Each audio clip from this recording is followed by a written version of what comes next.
Halo semua, dengan Agung di sini dan masih seputar IP kamera V380. Nah, banyak sekali yang menggunakan kamera IP cam V380 ini untuk melakukan real monitoring dan mengambil data, tapi dia tidak menggunakan sinyal 4G atau bahkan menggunakan WiFi. Jadi dia hanya benar-benar menggunakan IP kamera ini dan mengandalkan data yang tersimpan di microSD ini. Seperti ini ya. Nah, tapi biasanya mereka hanya menggunakan satu buah IP kamera. Jarang yang menggunakan dua IP kamera secara bersamaan. Apalagi lebih, 3 atau sampai 4. Jarang banget. Kenapa? Karena banyak yang merasa ribet. Karena kalau misalnya mereka mau melakukan monitoring ke kamera yang ini, maka dia harus berada di radius 5 sampai 10 meter dari kamera ini. Kemudian dia harus menggunakan hotspot yang terpancar dari kamera ini, dikonekkan kemudian baru masuk aplikasinya untuk melakukan real monitoring atau misalnya mengambil data yang ada di microSD ini. Nah, kalau kemudian dia mau pindah ke kamera ini, maka dia harus melepaskan AP hotspot yang terpancar dari sini, kemudian mengkonekkan dengan AP hotspot yang ada di sini. Baru dia bisa melakukan real monitoring atau mengambil data yang ada di microSD yang tersimpan di IP kamera ini. Nah, 2 aja ribet, apalagi 4. Tapi sebenarnya teman-teman, kalau kita mau kreatif sedikit, kita bisa melakukannya bersama-sama. Jadi melakukan real monitoring 2 kamera, IP kamera seperti ini, bahkan lebih, bisa sampai 3, bisa sampai 4. Itu kita bisa melakukan real monitoring secara bersama-sama. Bahkan kalau mau mengambil data dari masing-masing microSD pun bisa tanpa harus keluar masuk ke AP hotspot. Hanya dengan menambah satu alat yang harganya 50 ribuan aja yang banyak dijual di toko online. Nah, buat kalian yang berada di daerah yang jarang Wi-Fi unlimited dan sinyal 4G-nya jelek namun pengen pasang beberapa titik CCTV di rumah kalian bisa simak video kali ini supaya siapa tahu bisa menjadi pencerahan buat kalian. Nah, alat tambahan yang diperlukan adalah seperti ini. Ini adalah router W8961N dari TP-Link. Ini bekasnya IndiHome. Tapi tenang saja, ini tidak terkoneksi ke internet. Jadi kita hanya membutuhkan bantuan dari AP hotspot yang terpancar dari si router ini.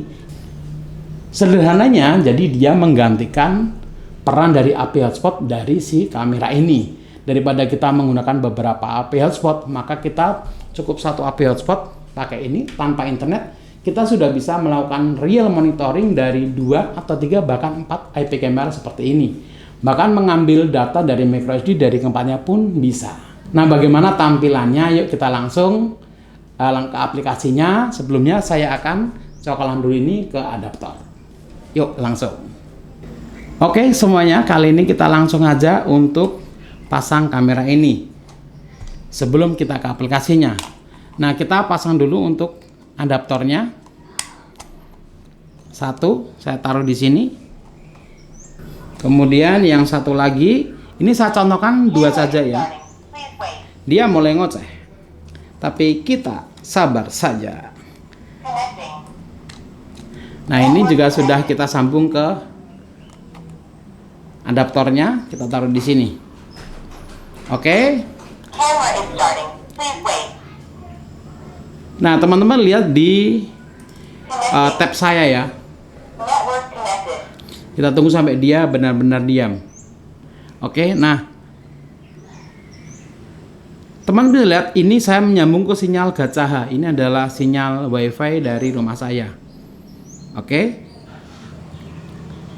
saya akan pindah dulu ke MySpeedy 0C14. Ini yang sudah terpancar dari router modem TP-Link tadi. Kita konekkan saja, hubungkan.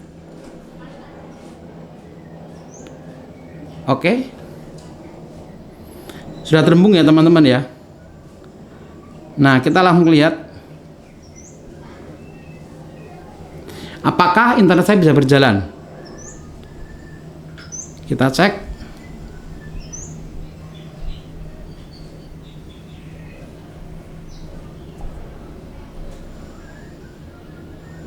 Nah, ini nggak bisa berjalan ya karena ini memang tidak ada internetnya. Jadi dia tidak tersambung ke internet. Coba kita masuk ke wifi-nya dulu. Nah, bisa lihat ya, terhubung tapi tidak ada akses internet ya. Jadi dia memang benar-benar tidak saya konekkan internet dan ada tanda pentungnya. Oke. Dan di pojokan pun teman bisa lihat juga tanda pentungnya juga ada. Artinya ini enggak langsung dapat internet ya. Dia hanya saya ambil hotspotnya saja. Oke, setelah itu kita langsung aja ke aplikasi Fit380. Kita buka Fit380-nya.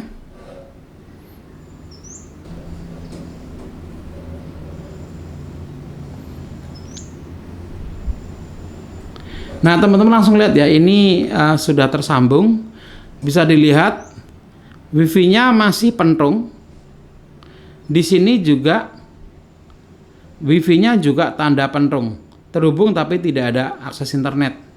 Tanda pentung juga ya. Oke, kemudian kita coba gerakan dengan PTZ. Nah, dia bisa gerak. Oke. Kemudian kita ambil yang satu lagi. Kita klik. Nah, dia berubah ke situ, kemudian kita cek PTZ-nya. Nah, dia juga bisa gerak ya. Jadi bisa operasional. Nah, kita mau bikin dalam satu frame. Nah, ini sudah ada 2 frame, 2 kamera. Kalau kalian punya 4 kamera, maka ini jadi penuh ya. Karena ini cuma ada 2 kamera, maka hanya ada 2 kamera.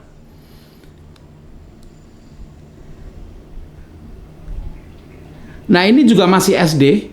Caranya untuk pindah ke HD ya, kita tekan dulu kamera yang mau kita atur. Misalnya di sini. Sorry, kita ke single kamera dulu seperti ini, baru kita pindah ke HD.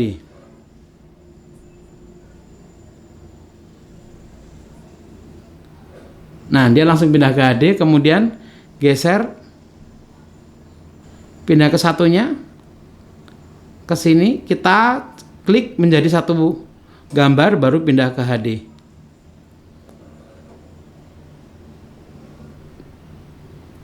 Nah, kalau kita mau melihat rekamannya, teman-teman tinggal tekan aja seperti ini.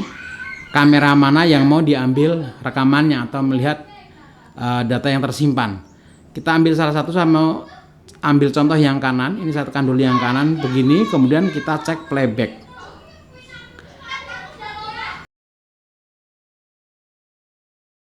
Nah, ini udah masuk. Nah, ini data rekamannya yang tadi.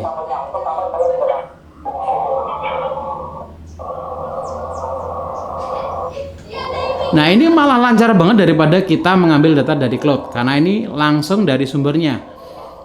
Kalau menggunakan jaringan 4G itu malah lebih lama. Ini malah lancar banget pengambilan seperti ini. Oke, teman-teman bisa lihat ya, ini aku sudah melakukan perekaman cukup lama dari jam 9 tadi. Saya tes dari jam 9. Oke. Nah, kalau kita mau ngambil data yang satunya, kita tinggal klik di sini. Kemudian kita klik juga lagi playback. Nah, teman-teman lihat di situ ada no record file phone ya, karena ini memang tidak saya pasang micro SD. Jadi ini hanya sampel aja, jadi yang saya pasangin micro SD hanya yang pertama. Nah, kita langsung aja kembali ke live untuk melihat pantauannya langsung. Nah, karena ini menggunakan router dari TP-Link ya, jaringan dari TP-Link itu, ini bisa jauh, bisa sampai 20 meter. Tadi saya cek benar-benar bisa jauh dan lancar banget. Jadi kalau kalian punya rumah yang luas, 200 meter gitu, atau 250 meter full bangunan, itu masih bisa tercover oleh router tadi. Jadi keren banget sih. Nah, mungkin buat teman-teman yang tertarik bagaimana caranya untuk setting di routernya, mungkin besok akan saya buatkan video tersendiri ya. Nah, semoga ini bermanfaat, dan jangan lupa like dan subscribe jika kalian suka. Jika kalian tidak suka, kalian tinggal dislike saja. Terima kasih sudah menonton video ini, semoga bermanfaat.